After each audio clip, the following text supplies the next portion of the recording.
Newsweek magazine a few years ago did a study, that every recent assessment of the best way to confront serious American social ills involved relationships between young people and a caring adult. And that's what's missing.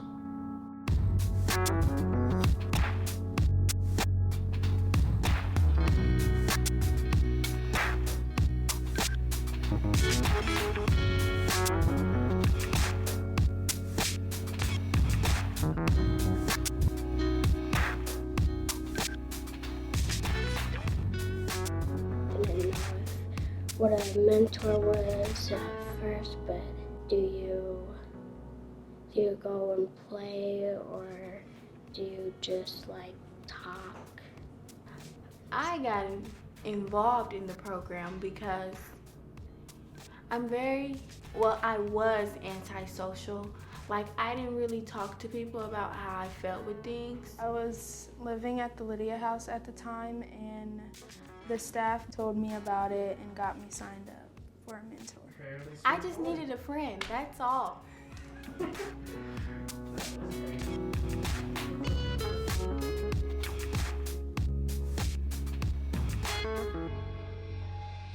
A mentor is a motivator and a friend and just someone you can talk to when nobody else is around. Well, a mentor's role is to be a friend and to come alongside, in our case, of a hurting youth, to show that they care in a lot of different ways, and to be a support, be a guide, help challenge and direct. Iron sharpens iron.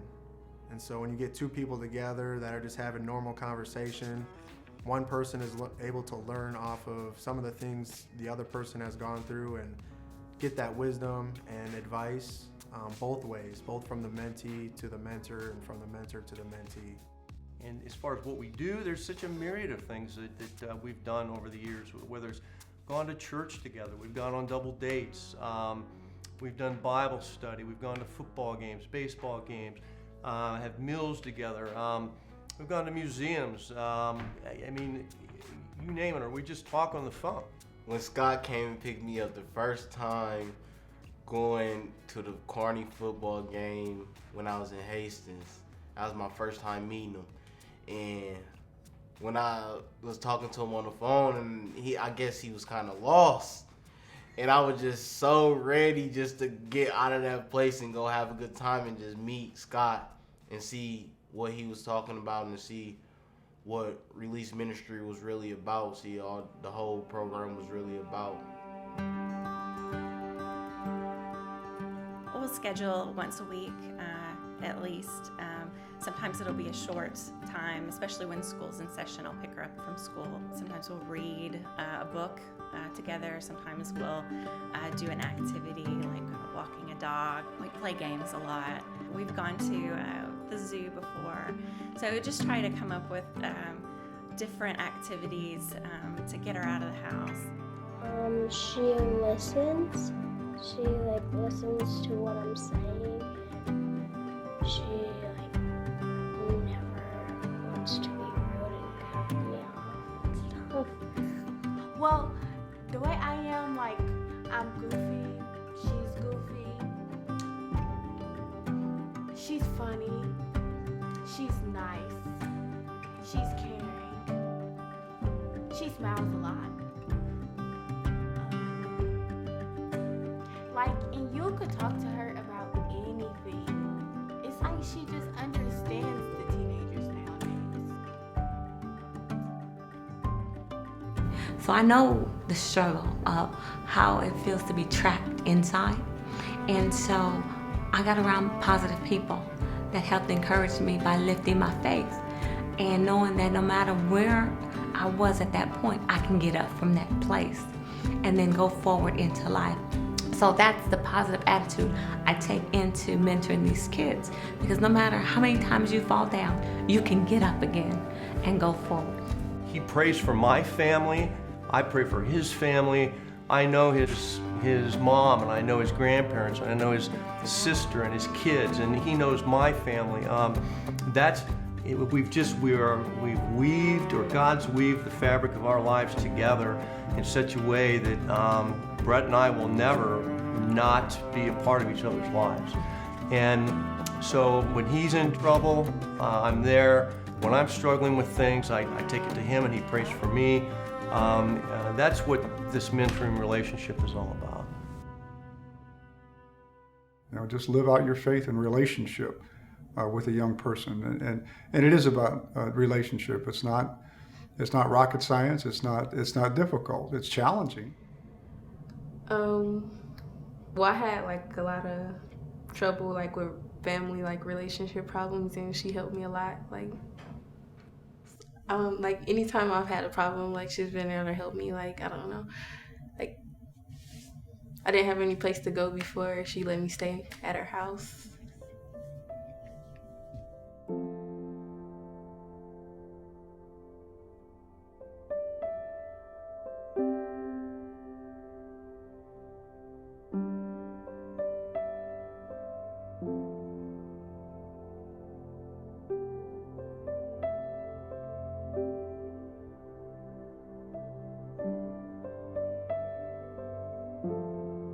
The first match that I had was with a young man who was staying at Cooper Village.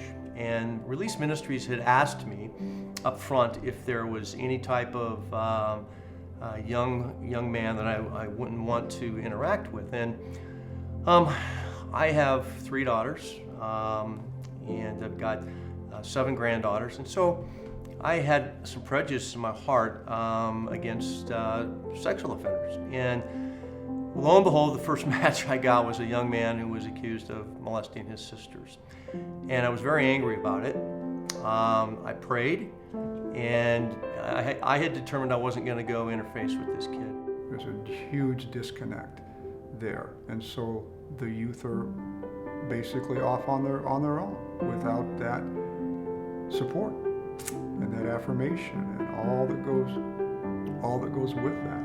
And so they're making choices, they're looking for who they are, and they're making choices based on some wrong information and wrong belief about who they are.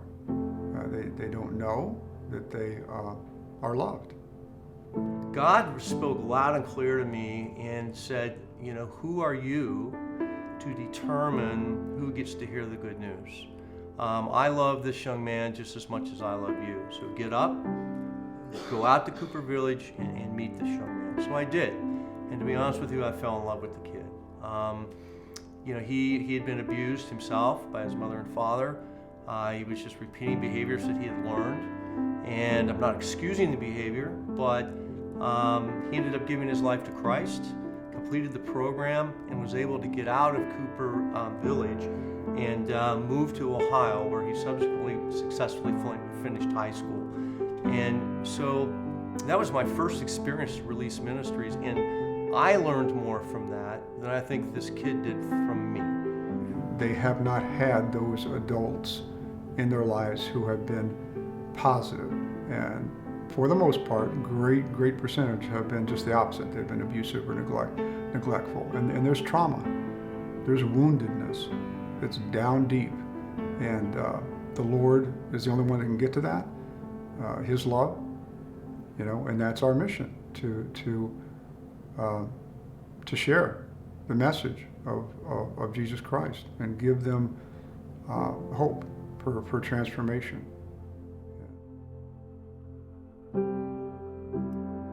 Saying he took me to get a Bible, you know what I'm saying? Like, I still use that Bible to this day. The Bible that he got me was not like the Bible, the King James Bible. He got me a study guide Bible, you know what I'm saying? So I can read this Bible and I can learn, you know what I'm saying, for what I'm reading right then, you know what I'm saying?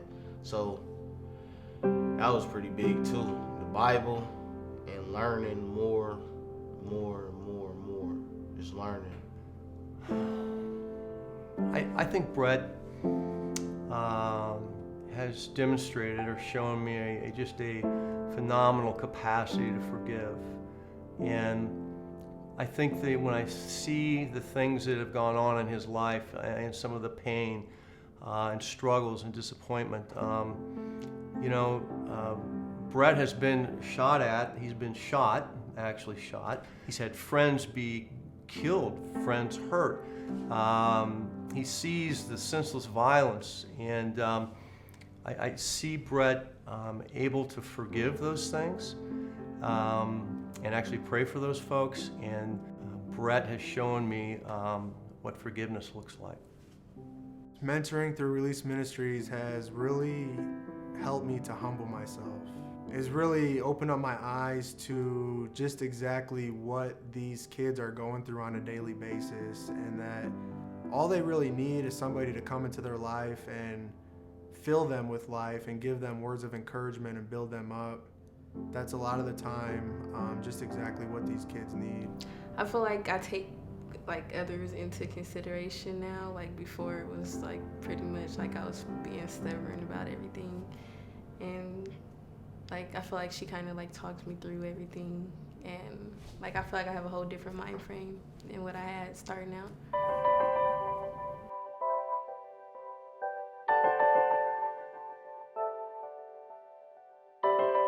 Spending her money on me for restaurants, even if I don't eat most of my food.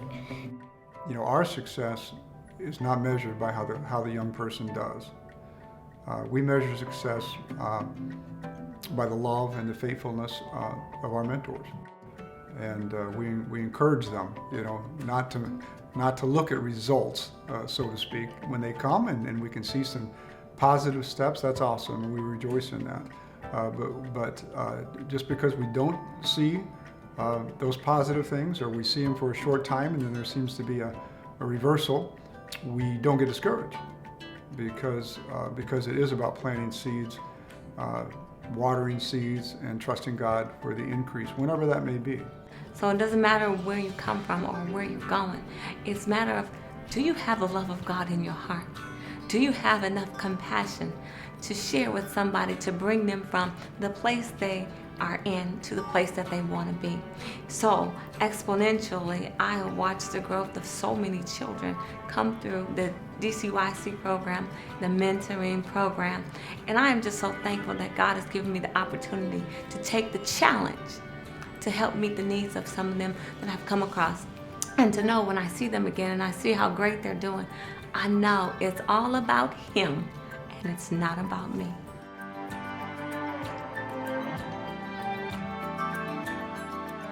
I just want to say that my experience with Release Ministries has been as formative and instructive and a learning experience as much for me as it has been for the kids that I've worked with. And I truly love Brett. I love him as much as I love my own children. And I'm just so grateful to God that He brought us together at this point in our lives so that we could experience each other, we could share our faith and families, we could help each other deal with life struggles, and knowing that in the future we're both going to be there for each other. This relationship between the two of us is not going to end, and we're going to continue. I told him I want to dance at his wedding. I want to be there when his children are baptized. You know, I want to experience Brett's life with him, and I'm just so glad that I became a part of Release Ministries. If you're thinking about becoming a mentor, and I hope some of you are, we always need more mentors. We interview a lot of young people. I've got quite a backlog, quite a number of youth that are waiting.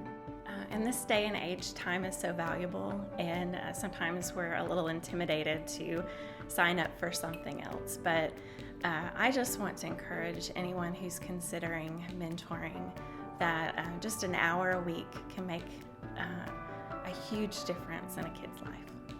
Consider to be a mentor, take the challenge. It is so rich. Because not only is it fulfilling for you as a person, but look at what you're giving back to another person. To stick with them and to pursue them and to not give up on them. and to love them unconditionally and just offer that love with the willingness to be rejected. So I look back, on all the years and all the matches, and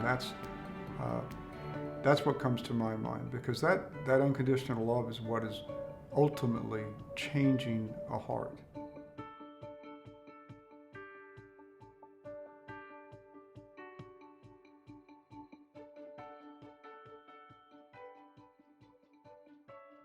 He didn't know me, you know what I'm saying? And just how you can love somebody unconditionally and they ain't even yours, you know what I'm saying?